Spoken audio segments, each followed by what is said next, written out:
I would like to welcome all the panelists to the table as I introduce them.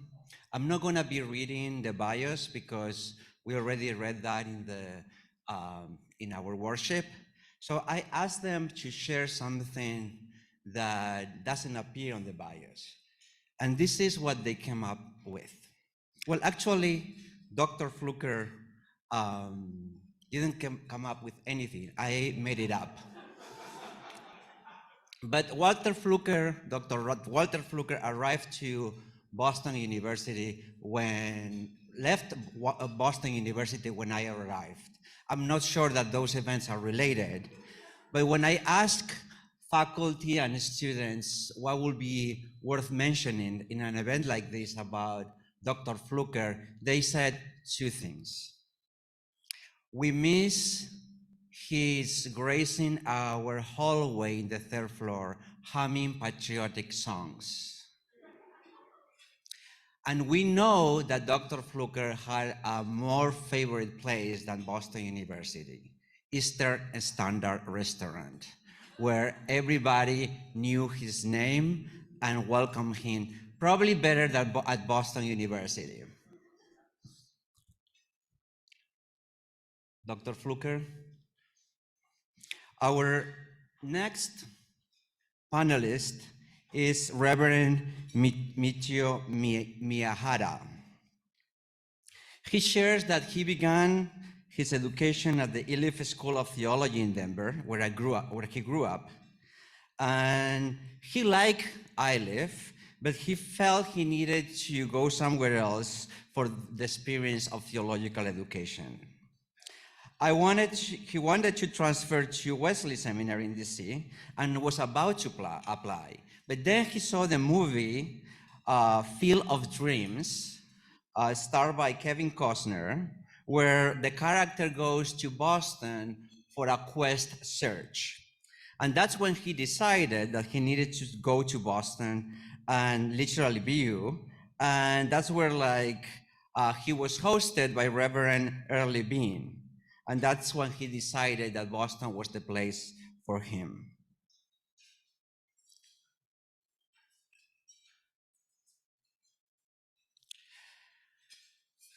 Our next panelist, alumni, is not here, but she, Reverend Dr. Septemmy Eucharistia Lakawa, shared with me that she received 2 degrees previous to STH. She has a Bachelor of Theology and a Master of Theology from Jakarta Theological Seminary and a Master of Art from Austin Presbyterian Seminary. She's an ordained minister of a Reformed church in Southeast Sulawesi, Indonesia. And this year is her 25th year anniversary of teaching at Jakarta Theological Seminary. She says she feels old and beautiful. Dr. Yara González-Justiniano shares that when she entered seminary, she did without a clear idea of how her life would turn out. She never saw herself as a parish minister. The only certainty she had was that it was following God's call and a sense of commitment. During her profession, she has mastered baking skills, and I can testify to that. And she shared that has helped her to manage anxiety and has become very good at it, at baking, not at managing anxiety. Welcome, Professor Yara Justiniano.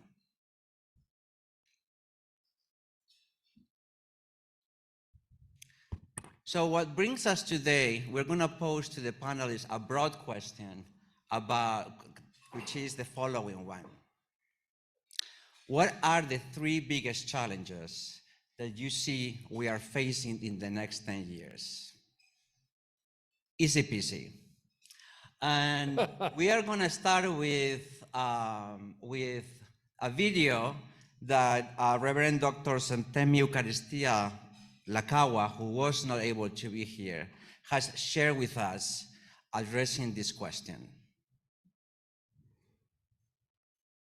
Jakarta, Indonesia. It is an honor and blessing to share this panel with the distinguished alums of Boston University School of Theology for 2023, Dr. Walter E. Fluker and Reverend John Michio Miyahara. I also bring greetings from Jakarta Theological Seminary, which I have been the president of since September 2019. In a couple of weeks, I will gratefully step down as president on September 30th, 2023, when we will also celebrate the seminary's 89th anniversary. My social, cultural, and ecological locations in Indonesia, especially in the context of my work as a lecturer and the president of the seminary, the oldest Christian and ecumenical seminary in Indonesia, shape my response to the questions regarding the three biggest challenges we face in the coming decade. See Otto Scharmer's theory review, which defined the three divides, ecological, social, and spiritual, is particularly helpful in categorizing my response and in reflecting on how hope operates within these three intertwined divides. Never in the world's history have we witnessed a greater ecological crisis than the crisis threatening the future of our world as we know it now. We must know in our hearts that humanity is responsible and must be held accountable to right the wrongs we have committed against nature. This claim, however, cannot stand without acknowledging the power imbalance that perpetuates the division between humans and nature and between the powerful and the powerless. Nature as the new poor, as the late Sally McVeigh described, mirrors the continuing injustice and violence against the most vulnerable. It is rightly stated that climate change is both a moral and ethical issue. It is also a spiritual issue. Doing theology amid the climate crisis must therefore be responsive to this crisis. At my inauguration as the president of the seminary in September 2019, I envisioned three pillars as the impetus for my leadership: ecological sustainability, financial sustainability, and a digital-based theological education. However, the COVID-19 pandemic that struck Indonesia only 4 months after my inauguration forced me and my team to shift our energy to survival mode. The intention was to ensure that everyone closely interconnected with the seminary was safe and healthy and could survive the sudden financial crisis and other impacts of the pandemic. During those 2.5 harrowing years, being prayerful and resilient became the source of our imagination of bringing the seminary back into flourishing. Amid the multiple challenges, hope survived. Though risky, hope is embedded in discerning simple steps and strategies while being committed to a bearable future. In mid-2021, the Board of Trustees approved my proposal for the 20-year Grand Plan development for the seminary, with the Green Campus Blue Seminary program as the core of its first phase. The plan resulted from my learning to imagine and finding ways to re-engage with the core of my faith from within the multiple challenges, fears, and uncertainty of the pandemic and its complexity. Hope is embedded in strategies, new approaches, and collaborations by engaging the seminary community and churches into beliefs and actions committed to eco-justice. Eco-theology has become operative not only in its integration into our teaching and research, as we have already been doing now. It has become a collective work of transforming the campus and shaping our habituation to this through spiritual and social formation. Green Campus Blue Seminary is now an operative theology of Jakarta Seminary as part of making the seminary an ecosystem of eco-theological justice, because more profoundly, the seminary's campus is located in the central part of Jakarta, the most polluted cities in the world today. The city is sinking, and part of it is predicted to be underwater within the next 50 years. Hope became manifested in the Green Campus Blue Seminary program. Its purpose is to integrate the greening of the campus into shaping a community that cares about water justice and the future of the ocean surrounding Indonesia as a maritime country. This commitment to ecological justice is evidenced by research and publications by faculty and students, but the entire campus and the community must also be part of the change process. But how do you start transformation when your context tells you otherwise?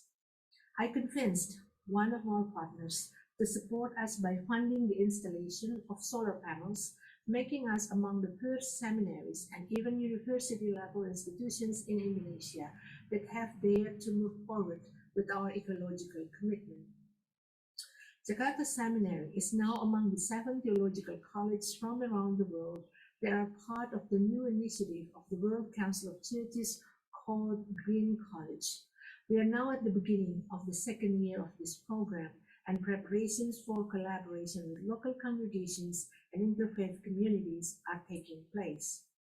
Interconnected with the ecological divides are the social and spiritual divides. Next year, the Indonesian people will hold a presidential election. Democracy is still new to this nation. We only have a brief history of political democracy, which started in 1998 after we lived for 32 years under the authoritarian regime of the second president, Suharto. We are still learning to negotiate unity while embracing differences, with religious differences and ethnic diversity the most significant features of our nation, which has 700 plus ethnic groups and more than 1,000 languages. Many remain hopeful that democracy can bridge social divides.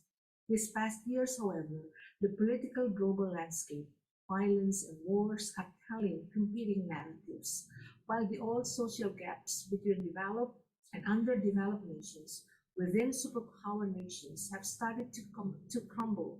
The domestic landscape of many countries shows intensifying social and spiritual divides that create doubts, fears, and financial uncertainty about the future of many countries, their peoples, and living environments. How can theology be relevant in such a complex division? Theology cannot only be operative, but must inspire practices of making connections through ways of life that interconnect ecology, economy, and equity. My years of work and research on women's and gender issues have taught me that gender justice can only be fulfilled and sustainable if ecological and economic justice are part of the change. The final projects of my undergraduate students this past year were on ecofeminist perspectives on fast fashion, finding ecological-oriented rituals, ecological hermeneutics, and a theology of the sea. These projects embodied the hope that theological education is shaping the change, though slowly, toward ecological sustainability. Witnessing my students' learning process of doing research and writing their final projects integrated into their taking baby steps in making simple changes in their daily consumption and practices of using water, electricity, buying clothes and food and so forth is one place where hope flourishes. Theological education, I believe, will survive and flourish if we make connections and collaborate across differences to become a movement of care, of being present for one another. Christianity survives and thrives because it nurtures its spirit of being a movement regardless of its various manifestations as institutions. Making connections amid disconnected lives, nations, and territories because of wars, violence, terrorism, hatred, fear, and trauma is part of becoming a movement for change. In such a context, change must begin with healing the wounds that rupture connections.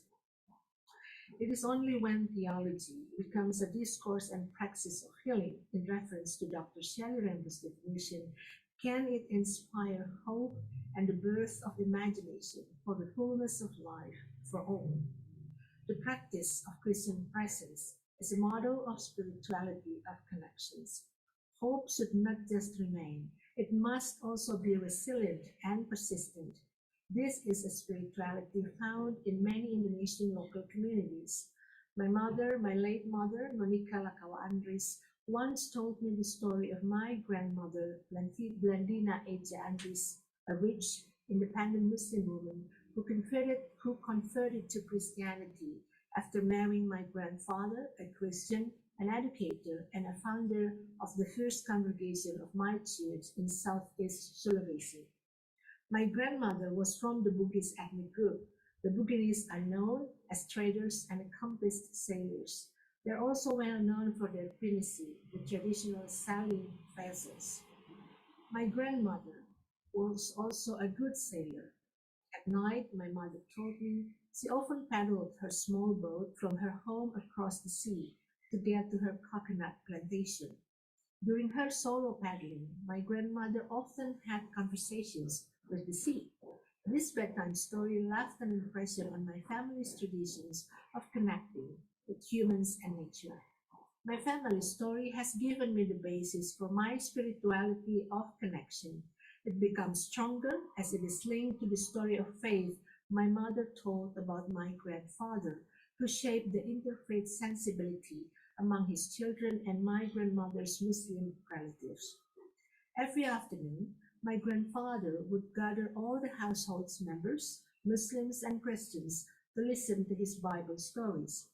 After the story time, all the Muslim relatives did their Islamic Muslim prayers and they all had dinner together.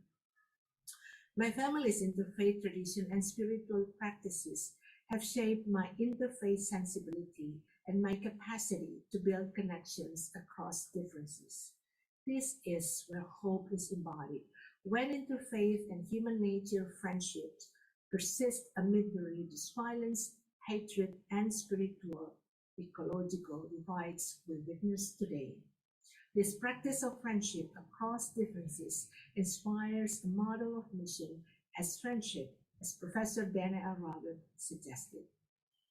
Finally, dear friends and colleagues, I am grateful to have shared my stories of hope from within the lived experience of challenges I have tried to respond to. I hope you have been inspired by the traces of hopes in my story that were also shaped by my academic and spiritual journey during my beautiful and meaningful years at the Boston University School of Theology. Thank you.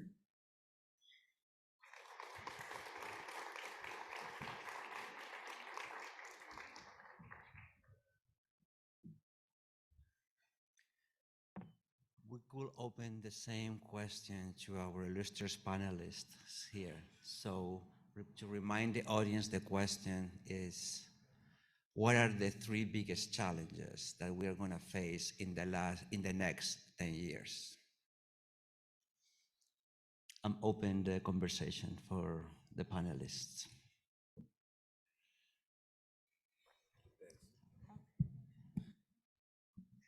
Okay, I did write a little something to come up with the three greatest challenges in the next 10 years. So I wrote about 11 challenges and I stopped, simply stopped. I do have enough institutional memory of these events where sometimes the panelists get stuck because to think about just the greatest challenges and just to name three, but also assuming of what a challenge means. So I was conversing with a friend and colleague, also a BU alum, and it dawned on me very late, as in late last night, that a societal challenge did not have to be something of hardship or what we call lucha. And she loved and said it was because I was Puerto Rican. And I left with her because I don't think she was wrong. That it is hard to name a good challenge because it tends to be soaked in constant social grind. And so when we think of challenges, we think about things that help us or make us grow. But if you think about it really hard, then you start seeing all of the things that hinder that growth and that challenging, I don't want to say upward mobility, but whatever thrusts you forward. So it made me think about what I'm currently writing and what I'm currently thinking through. And it started with binging telenovelas, binging soap operas. And as you can say escapism, I call it research. And that's where this is a list of challenges and problems thinking about depression and displacement and apathy and individualism and philanthropy and economic disparity.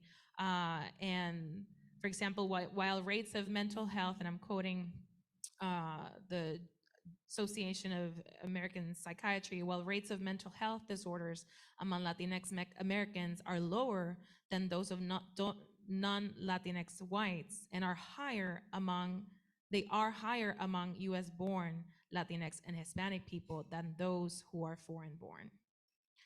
Hispanics are more likely to report poor communication with their health provider. Several studies have found that bilingual patients are evaluated differently when interviewed in English as opposed to Spanish, and that Hispanics are more frequently undertreated. Latinas with PhDs are less than 1% in the US. According to the 2019 US Labor Bureau, reported 87.1% of pastors in the US are men and 12.9% are women. And of the totaling pastors, 8.4% of the 87% are Hispanic, Latino. And of that 8%, 92% are men and 8% are Latina women who are ordained to ministry. So thinking about that, also that depression is particularly prevalent among Latinx, with approximately 27% of them experiencing depression at some point of their lifetime. Latina women are twice as likely than Latino men to experience depression. So these are the things that I have been reading and entering into, especially as I think about telenovelas and space and time. So the ways that just saying this so you know what is informing me to think about challenges, what is informing me to think about a context where I can also try and offer solutions or try and offer some sort of wisdom or practicality. And it led me to think about one great challenge is apathy. When I was cursing the practical theology seminar at STH, Dr. Jacobson, paraphrasing Mary McClintock Flukerson, he said that theology starts with a wound. And McClintock Flukerson writes, wounds generate new thinking, disjunctions, birth invention. From a disjuncture in logic, where reasoning is compelled to find a new connection in thought, to brokenness in existence, where creativity is compelled to search for possibilities and reconciliation. So this doesn't need to be your approach to doing theology as it started with a wound. But to me, it made so much sense because it gave me a material starting point to the question of why am I in theological studies and why does it hurt? So I focus much of my writing on theology of hope, wrote a whole dissertation on it. Therefore, most of my conversation with my students and soon-to-be ministers are about why they are hopeless, not even what they hope for. And if you're familiar with the movie Everything, Everywhere, All at Once, I might ruin it for some.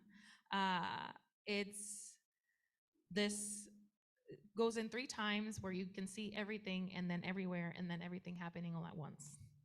And I think more and more, many of us identify with the character of Joy, which suffers from depression. And in the multiverse of everything happening all at once, she is Jobu, who is depressed and experiences everything all at once, all the time. And the truth, with a capital T in the movie, of life is nothingness. And she wishes to succumb to it. And eventually you learn that the image of the everything, everywhere, all at once is a giant everything bagel. So it plays with comedy and dark humor and many other elements. And if we think about this as this movie who won an Oscar and was very acclaimed, the prophet Elijah, after doing God's will and seeing God's hand at work and fire came down, still runs to a cave and prays for death. It was just too much. because it was everything all at once.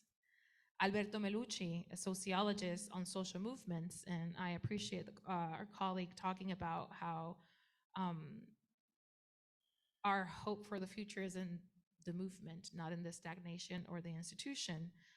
He talks and argues that more often than not, there is just change in semantics, but not change in the practices. And that from movement to movement, we keep dragging the same issues, only with a new name. So I see how many of my students, predominantly those at a societal margin, come to seminary or div school searching for answers of healing and freedom, to do the work they already do as a community of organizers, nonprofit workers, social workers, nurses, lawyers, and moving forward, generating life and change while experiencing the weight of injustice and its saturation is a daunting task, to say the least. Understanding the world that is, while choosing to dream a world that ought to be and could be, is the challenge of creating generative and creative spaces.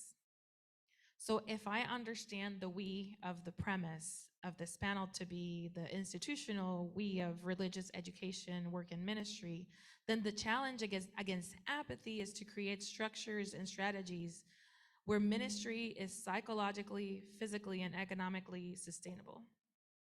Working with students on how to identify and silo their social and ideological location as their place of lucha, and then how that is interconnected and serves as the motor instead of becoming paralyzing angst. So from that came my 11 points of other challenges, which is building rituals and a faith that sustains our spirit and maintains connections with the divine. And then dealing with the glorification of individualism and systemic displacement and breaking of communities. So I'm currently on research leave, so I'm just reading a lot. And so I found this book at a really great used bookstore in Nashville, Tennessee. It's called McKay Books. It's wonderful. I spend hours there. And only go with $20 because that's all I spend, because otherwise I can't read it all. It's called Insubordinate Spaces, Improvisation and Accompaniment for Social Justice. And the author says, talking about insubordinate spaces and reading from different sociologists and folks that are working with post-colonial and decolonial theory, it may seem that insubordinate spaces are too small to be sites for large-scale social change. Yet, hegemony is both instituted and contested by seemingly small moves. How people argue, how they treat both allies and enemies, and how they accompany those who are like themselves and those who are not. It is never easy to undo decades and centuries of subordination, but precisely because subjection has been shaped by a long chain of signs and symbols, aggrieved individuals and groups need to forge an equally long chain of counter-symbolization. The future is conditioned by the past. The upward arc of recovery often has to trace in reverse the downward arc of injury. So in thinking about this, and then also taking from Melucci in the ways that he talks about social movements, is that the way that we can deal and work with change and difference and the tensions of poles is that creating things, creating structures that already have incorporated that change is going to happen. It already is baked in the structure that change is going to happen.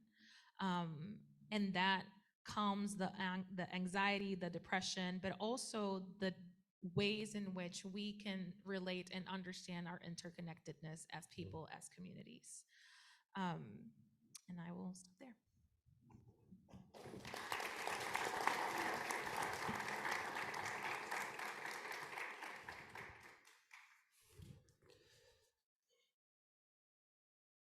so good to be here. And is it too loud?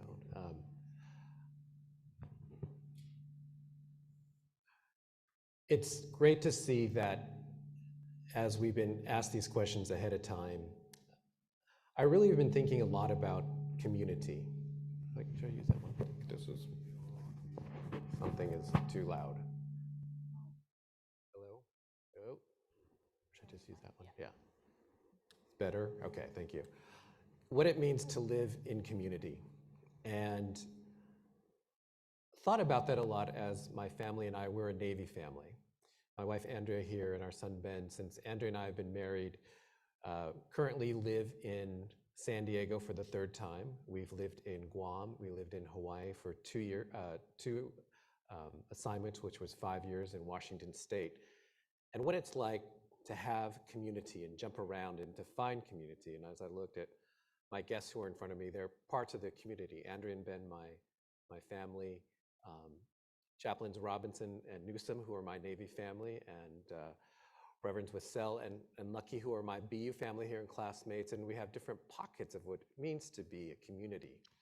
But I think about that, especially today, as everyone pretty much has an iPhone, an iPad, and when we're not really talking to each other, we're all on that. One of the things that is great, I became a father later in life. I was almost 45 when Ben came into our life.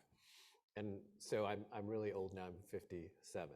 But one of the good things I like about it, though I feel tired a lot, is that it's like I get to have this second childhood. So since our son Ben is young, we get to do a lot of fun stuff that I probably wouldn't be doing if I had older children. And this summer, we did a lot of things. So one of the things that Ben and I got to do in, was it July, Andrea's sister has a connection to Comic-Con. So we got to go to Comic-Con in San Diego. If you know what Comic-Con is, the national comic convention, and it was overwhelming, fun, expensive, but it was this great sense of community. And one of the things that I really noticed about Comic-Con, so I love that TV show Big Bang Theory. I watch it over and over every night, even though I've seen all of them. And you think of people like comic books or these kind of nerdy scientist guys. And one of the things that I really appreciate about Comic-Con, like there was a wide diversity of people that I did not expect to see. There were old people, young people. There were people who you could tell that they were Comic-Con enthusiasts coming for the first time, families, every racial kind of profile you could think of. And it was so diverse. But the thing is, like, people were so excited to be there. And I mean, I was excited to be there too, and Ben was, and we're having a good time.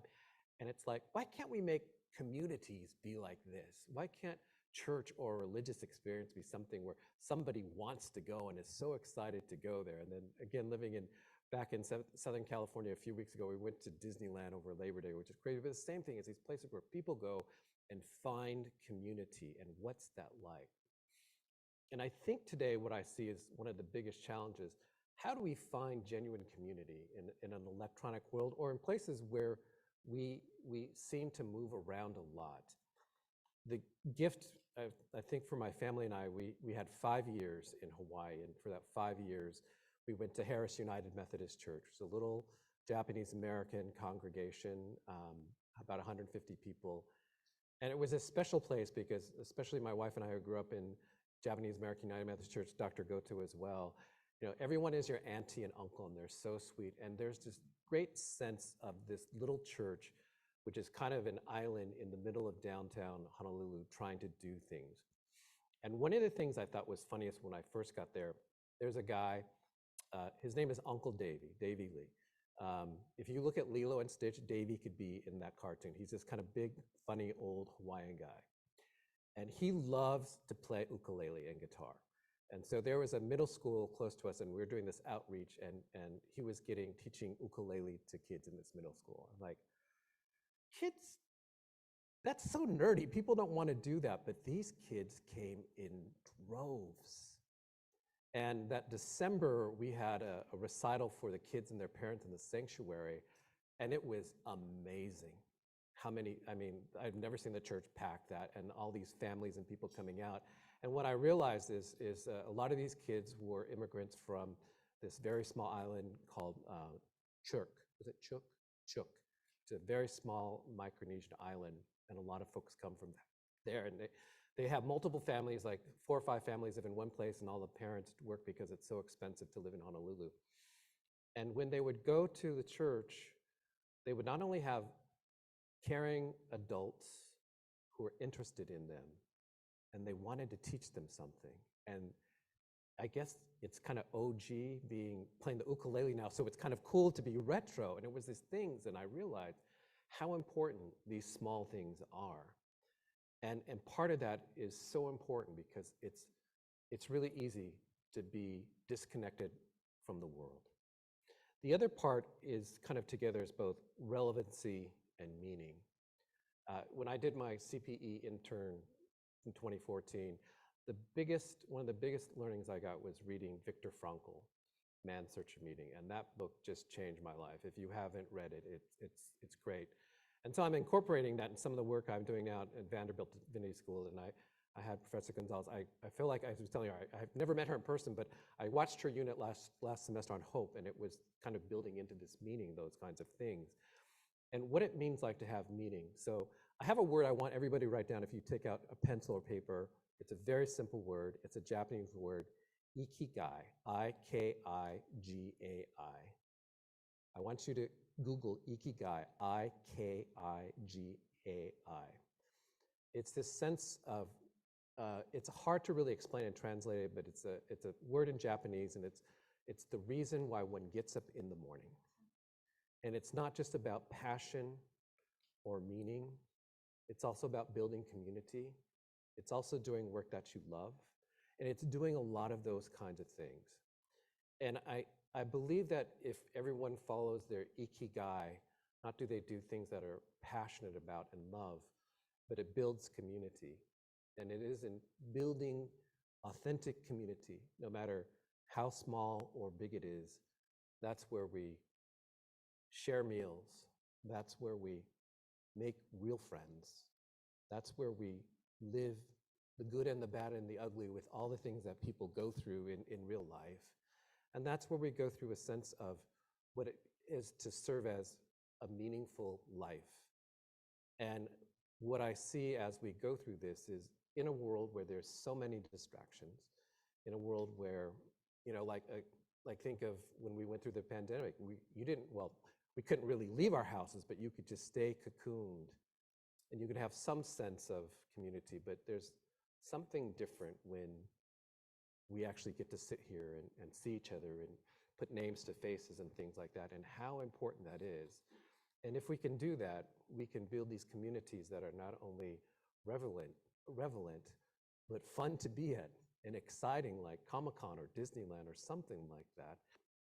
And a sense that this is a place where we all can be and learn and aspire. So, thank you.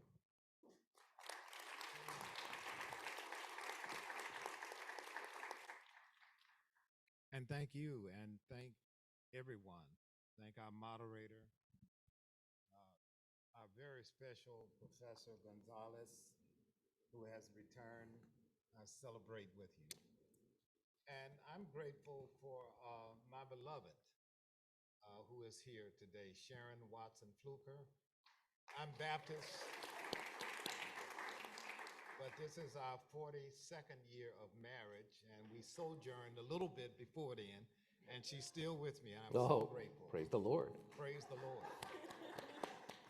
And I'm also honored to have present Dr. Sylvia Glick, who literally saved the Howard Thurman Papers Project when I moved from Morehouse to Boston in 2010. I met her at the Gottlieb Center. We were doing a presentation, and Dr. Glick is still with us, and thank you very much for coming.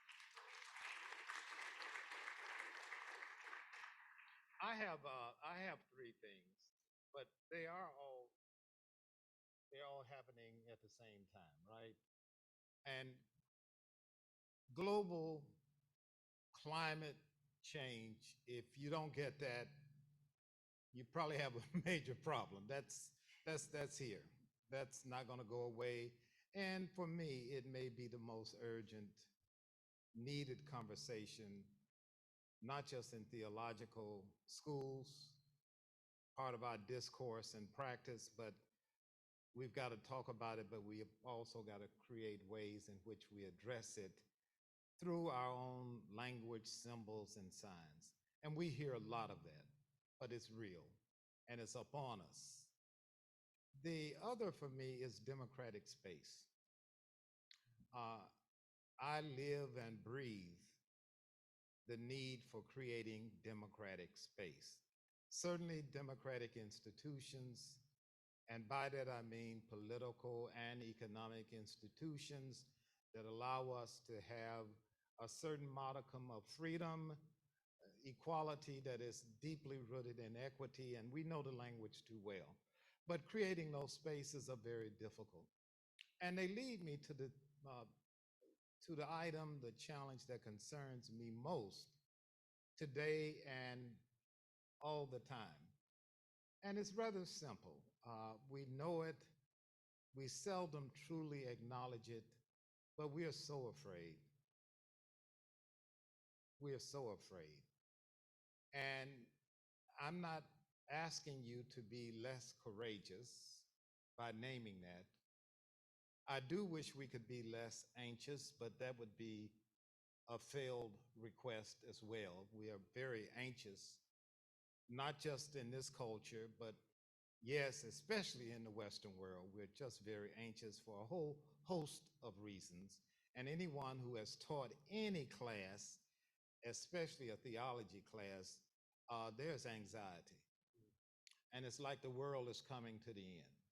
That moment, in that space. But I'm interested in fear, this nagging, haunting fear. I was on an airplane a few years ago flying to Massachusetts to work with the United States Chaplains Corps, Army Chaplains Corps, right? And I was in first class because they were paying for it. And it was in the first row, 1A seat. And there was a gentleman who came on, and I had my mask on. This is, I guess, sometime around the pandemic, but I had my mask on. And he sat next to me. He happened to be a big white guy. And he sat next to me and he kind of noticed me. And there was something that was going on for him. But you know, I was cool. I'm from Chicago. And I'm telling you, most days I'm like Barack Obama. I'm so cool. My clothes look nervous on me. I was just watching him, right? But so he turned to me rather anxiously and he said, "What do you do?" I said, "I'm a professor." I just said it that way, you know. He said, "Oh." He said, "Well, I'm a chemist and I'm going to this place in Connecticut," and went on and on about all of the great things that he was doing. And I said, "Wow, that's really great." And then suddenly he turned to me and he said, "Are you one of those?"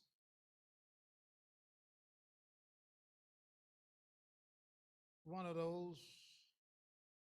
And I always leave space so that people can catch up with their thoughts. And so he finally said, "You one of those that do all that talking?" He said, "Because if you are, don't say another blank to blank blank thing to me." And I was cool. But my heart was broken because he was so afraid. He was afraid of me. He was afraid I was going to take his country back. And he was afraid that I was the problem. And I was the problem sitting next to him. This problematized, cisgendered, African American male body, parents from a little town called Vaden near Winona, where they beat Fannie Lou Hamer to death. My parents trying to make a way out of no way, moving in Chicago. He had no idea about my life story. And I felt sad for his fear. Once upon a time, I would not have felt sad. I would have responded and I would have corrected him because he needed to be corrected. I don't know if it's just you get old and fatigued, and you don't feel like correcting anybody anymore, or you just wait on people. But the truth is, my point, there's a nagging, haunting fear that is in our midst. It's in theological education. It's on steroids in theological education. And I think I know it impacts our rational selves, our rationalities. Um, Howard Thurman, whom you know I love, he loved the British woman writer living in South Africa, Olive Schreiner. He loved her. He loved her so much. In fact, Sylvia and I know just how much he loved her, but she had already passed away. But he even collected all of her writings and put them in a little book called A Track to the Water's Edge. Because Schreiner spoke to Thurman here at a very deep place. And one of the stories, and is the last thing I'll probably say, is about a dream that she had that she went to hell. And she said when she first arrived in hell, God escorted her there. And she saw all of these beautiful women in long, flowing Victorian gowns, uh, picking fruit in an orchard, a garden. And each one would take a bite into the apple and leave it there and continue to just flow through the garden. It was the most beautiful sight. And she turned to God and she said, God, hell is such a beautiful place. And God said to her, no, it is not. She said, why? Said the fruit that they sink their teeth in, they drip it in poison. She said, why would they do that? God said, so that when another comes to eat of it, they will be poisoned and die. And she said, aren't they afraid that they might as well bite into the poison apple? God said, in hell, all people are afraid. And then they went on. And she saw these men hiding in bushes. They were like hiding in bushes, and then they run out and dig a hole and cover it up.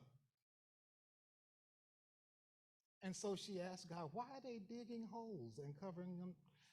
God says, so that when others come along, they'll fall. She said, why would they want to see others fall? God said, they believe that when others fall, they will rise. She turned to God and said, God, are these men sane? God said, there is no sane person in hell. I can't say more of that than the guy in the front seat with me. I felt sad. The fact that I sat there and that I was a threat to him, I felt sad. So, Dean Park, I was listening closely to your teaching, your discourse today in the sermon on justice and mercy. And ethicists love to argue about this. We have so many arguments.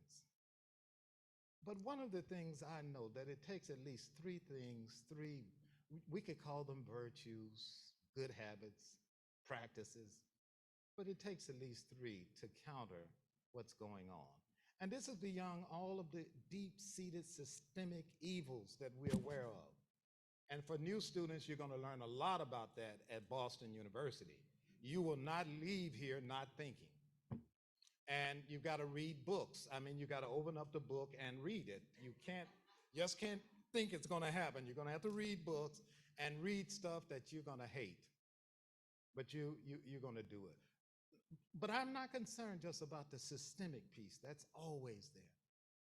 How do we respond first as theologians, as chaplains, as pastors, as activists, with courage? Courage that does not absent fear, but embraces and hopefully transforms the fear into what people like Tillich said, courage that is faith and faith that is courage. That even with the dread of life, I move into it. We've got to do this now because it's so urgent. Two, for me, is justice. And I like justice in a simple way. I like it as fairness. You got your turn, I get my turn. You stole the cookies out of the cookie jar. Now return the cookie to the cookie jar. You know you stole it. Why are you lying? We know what you did. And we're not afraid of you because we have courage. But return it. That's justice. But if I stop there with a simple procedural act of justice, and my good friend David Hooker is here, he will tell you, we will tear one another apart, but we must have justice, but we can't stop there. I do believe there's a place for compassion for the insane who are digging holes, and for the people who are biting into the fruit and poisoning. They're doing that today on the Hill, right now. They're poisoning the fruit. If we are to be the community, the ecclesia, we've got to find some way to bring compassion back into the game. But it cannot be compassion, your point, devoid of justice.